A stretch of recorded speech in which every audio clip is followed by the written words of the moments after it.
Hey, what is going on, everybody? Welcome into my week 2 edition of my top starts and sits. And as always, you're going to get my top 2 starts, my top 2 sits for the quarterback, running back, wide receiver, and tight end position.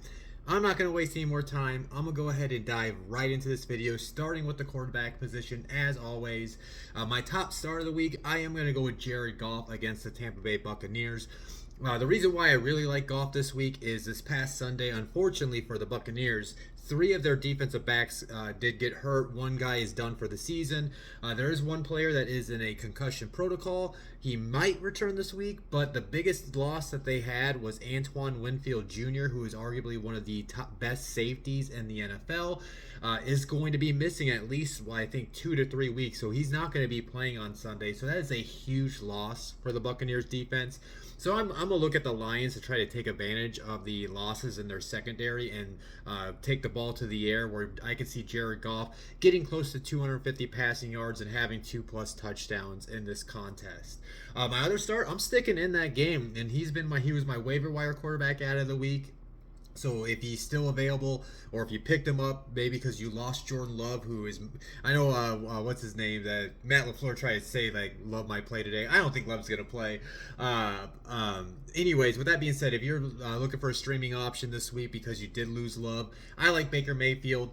This past weekend, Matthew Stafford threw for 317 yards against that defense. And like I said, if Jared Goff's going to end up putting up a lot of points like I think the Lions will do, I think this game has a potential shootout where it's going to be like the first team to 30 points is going to win this game. So yeah, that's why I like Baker Mayfield. He looked great this past Sunday, and I'm looking for him to carry that over into his week 2 performance. My top sits, I am going to go with Aaron Rodgers against the Titans. Now, Aaron Rodgers didn't look awful by no means, but he clearly has to work off some rust. He's got to continue to work his chemistry with his receivers. The timing, we saw that on that little out route when they had the kind of potential to come back in that game, and Garrett Wilson stepped out of bounds. That fourth down, when the ball was hit, Rodgers kind of threw it behind him. That's like timing stuff, where he just hasn't got enough live reps with his receivers and his tight ends for him to hit those throws. So I think you got to be patient before you put Rodgers into your lineup. Now, it's an apples to oranges comparison, but Caleb Williams only threw 93 passing yards. Tennessee does have the potential to have a great defense this year, so that's why I think if you're looking for a streaming option, I would just hold off on Rodgers for at least one more week till we see that chemistry develop between him and his pass catchers. Another guy that you might be considering streaming based off what he did in week 1 is Derek Carr. So that's why I have him listed here. I would sit Derek Carr. I would avoid him. I wouldn't stream him based just on that week 1 performance. He's going to be facing a much better defense in the Dallas Cowboys. So I think you're going to see his production come back more to a means where it's going to be right around 200 yards, and maybe he gets a touchdown on Sunday. Moving into my top starts and sits at the running back position, and before I dive any deeper, I did forget to mention at the beginning of the video. Remember, these are names that you should be considering to have in your daily lineups or outside your daily lineups as well. This isn't just strictly the seasonal leagues. But yeah, my top start of the week, I am going with J.K. Dobbins and Gus Edwards against the Panthers. This past weekend, the Panthers allowed 180 rushing yards against the Saints. They averaged 4.9 yards per carry against Carolina. And also, too, the Carolina Panthers had to place Derek Brown on IR. He's arguably their best player on their roster, and he plays at the defensive tackle position. So that's going to be something that the Chargers can take advantage of. And also, too, I can just see the Chargers going up just like the Saints did pretty big early in this contest, where they're just going to lean into the rushing attack, which Jim Harbaugh wants to do to close out the win in the second half. So I see Dobbins and Edwards. They should be actually getting more touches in this contest compared to what they saw in week 1. Another one I like Tony Pollard and Tajay Spears against the Jets this week. Against the 49ers, the Jets also allowed 180 rushing yards. They gave up 4.7 yards per carry. Now I do understand, like, you're comparing the Titans offense to the 49ers offense, but the way that the 49ers offensive line was coming off the ball and how much yards before contact that Jordan Mason was getting in that game, I think that's going to be able to carry over to a good day for the backfield for Tennessee between Pollard and Spears. And also, too, the way that Will Levis basically played terrible in that second half and cost the game for the Titans against the Bears this weekend. I think that Brian Callahan's going to try to take the ball out of Levis's hand and really lean into the rushing attack, especially if they do have a lead at some point in this game. I don't think they're going to want to put the ball in Levis's hand, and you're going to see a lot of carries for their backfield in Tennessee. My top sits, I'm going with Ezekiel Elliott and Rico Dowdle against the Saints.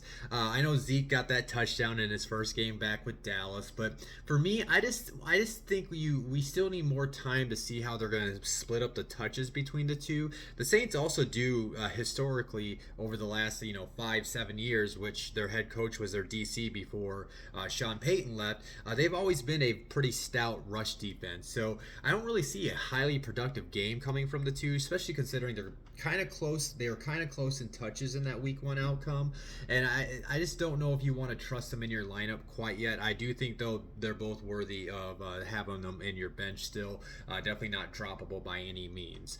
My other sit, I'm gonna go with Zamir White against the Ravens. This is a home game for Baltimore. I kind of think they're gonna blow out the Raiders, and they're gonna be up 2 scores pretty early in this contest. So I just don't see the game script going Zamir's way, where he's gonna get a lot of touches out of the backfield. Maybe he can get some production through some screens and some targets through the air attack if they're going to have to try to come back to win this game. But then you also look at what the Baltimore Ravens did against Pacheco. Pacheco only averaged 3 yards per carry against Baltimore in that week 1 matchup, and he finished below 50 rushing yards. So that's why I would steer away from having White in your lineups and leave him on your bench in week 2. Moving into my top starts and sits for wide receiver. Obviously, I don't have to tell you to play Amon-Ra St. Brown. I know he was a little bit of a letdown in week 1, but I think because of this matchup, like everything I said about Jared Goff, right? The Buccaneers are going to be missing 3 defensive backs, which include Antoine Winfield Jr. So that's why I like Jameson Williams against the Bucs this week. He looked great. It looks like they are going to be getting the ball in his hands. He's going to have opportunities where he's going to have the second most, anywhere between the first to third most targets, depending on how defenses are defending Amon-Ra St. Brown. So the way that he was so productive in that week 1 matchup against the Rams, I think that it can carry over to this week, especially when he's going to be facing a secondary that's going to be potentially missing 3 people. For sure we'll be missing 2 starters from last week, and then we'll have to see where the other guy is as far as in being in this concussion protocol. So that's why I like Jameson Williams in your lineups. Another one, you might be kind of wondering, like, why would I want to play any Giants players? But I do like Malik Neighbors and Wan'Dale Robinson against the Commanders. I think both of them should be more productive with their touches this week. Brian Daboll came out and said he's got to get the ball in Neighbors' hands even more this week. And then I'm just basing this off what Mike Evans and what Chris Godwin did this past weekend to the Commanders defense. So I think they're going to be able to, not only they're going to get the more target, well, I think Wan'Dale, I don't expect him to see more than 12 targets, but I think Neighbors should be seeing almost double-digit targets this weekend, and I just think there's a level where they should at least increase their production this week because of what Evans and Godwin did in week 1 to that defense. My top sit, I just have it listed, any of the Packer wide receivers against the Colts. So whether it's Jaden Reed, Christian Watson, Romeo Doubs, or Dontavian Wicks, I would be looking to avoid them. I know, like I mentioned earlier, Matt LaFleur kind of teased that, maybe Jordan Love could play this week. I don't buy that. I don't know why they would risk him even hurting his knee even more when all he needs to do is miss a couple weeks and they just need to get by until he's back.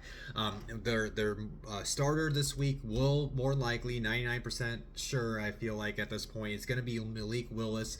You just got to factor in that they traded for him 2 weeks ago. So this is going to be the first real practice reps he's going to be getting with these starters. So you don't know who he's going to lean on, who he even has somewhat chemistry with. But I don't even trust that because I think the timing with his wide receivers is going to be off. And also, too, the Colts really struggled to defend the run in week 1. So I just see Matt LaFleur really leaning into the rushing attack with Josh Jacobs, and I just don't see a lot of opportunities and a lot of targets for the Packers wide receivers this week. So that's why I would look to avoid them. Kind of see how the situation plays out, and maybe you can play them with Malik Willis next week until Love's back. But let's just see the situation unfurl before you put any Packer wide receivers back into your lineup, even though Jaden Reed was great, especially for me in one of my bigger money leagues this past week. My other sit, kind of the same scenario, but it's the same quarterback. But Deontay Johnson against the Chargers. I just don't know if you want to try. I mean, there's this opportunity, right, where Deontay could be a very good fantasy player this year just because they don't have a lot of guys in their passing attack where he should be able to be peppered with targets.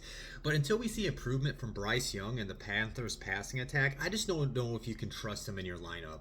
And like until we get a game out, it's gonna suck because he's probably gonna be on your bench when he does. But until we get a game with Deontay where he has like 6 catches for 70 yards and a touchdown, I don't know if you want him in your lineup. So that's why I would leave him in your out of your lineups until we see it right in front of our eyes and not speculating that it may happen one of these weeks.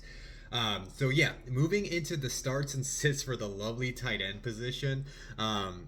The tight ends, like that was such a rough week 1 for tight ends. Like people were down, on Trey McBride, but he still finished as like a top 5 tight end. He still had like 8 or 9 targets. It's at this point with the tight end position where if you do have one of these guys that are at least seeing the 8+ targets, you just got to take a chance on them. They're going to have weeks where it's low. They're going to have their high weeks. You're just going to have to take those high weeks when they come. But if you're maybe gonna maybe you lost your tight end, maybe like David Njoku was your tight end, he got hurt, or you're just like, you know what, I'm just gonna stream tight ends for the rest of the season. I decided to, because I'm not gonna tell you guys to sit any of the tight ends that are seeing 8 targets, no matter how bad the matchup is at least at this point of the season. So I just looked at some names that could be streaming options this week to whether you want to start them or sit them. So my top start of the week, I am gonna go with Mike Gesicki against the Chiefs. T. Higgins is likely not gonna play this week with his hamstring injury, and then they're facing Patrick Mahomes, so you could see him have a lot of targets, especially if they're going to have to play catch up and be in a potential barn burner type of game where kind of like that Bucks and Lions game I was talking about, where it might be the first team to 30 points wins this game. Now we saw what Isaiah Likely did in week 1 against that Kansas City defense. And then Gesicki almost had that touchdown for the Bengals last week, but you just couldn't come down with it. So I'm looking for Gesicki to have his first big game for Cincinnati this week against Kansas City. Another one could be a sneaky play. Hayden Hurst against the Panthers. This is one of his former teams, so you can factor in the revenge game factor for Hayden here. That first game with the Chargers, he had only a couple catches for 30 yards, but shoot, I mean, PPR leagues, for getting almost 5 points out of the tight end position, you would pray for that at this rate. But yeah, anyways, another reason why I like it outside like the whole revenge game factor is the Panthers were the only team in week 1 to give up multiple touchdowns to the tight end position. So I'm betting on the revenge factor, and that Harbaugh's gonna find a way to get him at least 1 touchdown against his former team. One of my sits, this was unfortunately a guy I mentioned as a waiver wire target last week, but just, again, this with Aaron Rodgers, I think you just got to wait on this. But I would sit Tyler Conklin against the Titans. He only got 2 targets in week 1. I think it's going to improve, but like I said with Aaron Rodgers, let's just wait a week. Let's just see him develop that chemistry with his pass catchers and shake off that rust before you, because like outside of Garrett Wilson right now, outside of Garrett Wilson and Breece Hall, you shouldn't be playing any of the Jets wide receivers or tight ends in your lineups this week. And then we look at what the Titans did in week 1. Cole Kmet only had 1 catch for 4 yards against Titans. So that's why if you're looking for a streaming option at tight end position, I would avoid Tyler Conklin this week. Another streaming option you might consider, he's kind of been a guy that's been a steady Eddie at the tight end position, where if you needed a stream, you always could maybe count on him getting 3 catches for 40 yards. But I don't know. I'm just not feeling Hunter Henry against the Seahawks this week. He only saw 3 targets in week 1. In the first matchup for the Seahawks, they did keep Greg Dulcich to only 2 receptions for 12 yards. So yeah, I just think he just doesn't offer you a high enough ceiling if you're looking to stream a tight end this week, because maybe you lost a David Njoku for this week at your tight end position. So yeah, those are my top starts and sits for week 2 of the NFL season. I hope you guys won your last week. You're about to go 2-0. If not, I hope you're going to win and go 1-1 and get on a winning streak. As always, you enjoyed the video, hit the like button. If you have not subscribed or followed me on all my social media platforms, please do. I'm on X, TikTok, and especially my YouTube. I'm only 3 away from 100 subscribers on my YouTube. So if you guys want to hit me up on that, that would be very great to see me crack 100. But other than that, I hope you guys win your matchup this week. I hope you enjoy your day, your night, your morning, your evening, whenever you're watching this. I'll talk to you next Tuesday with my top waiver wire targets and streamable defenses. So peace out.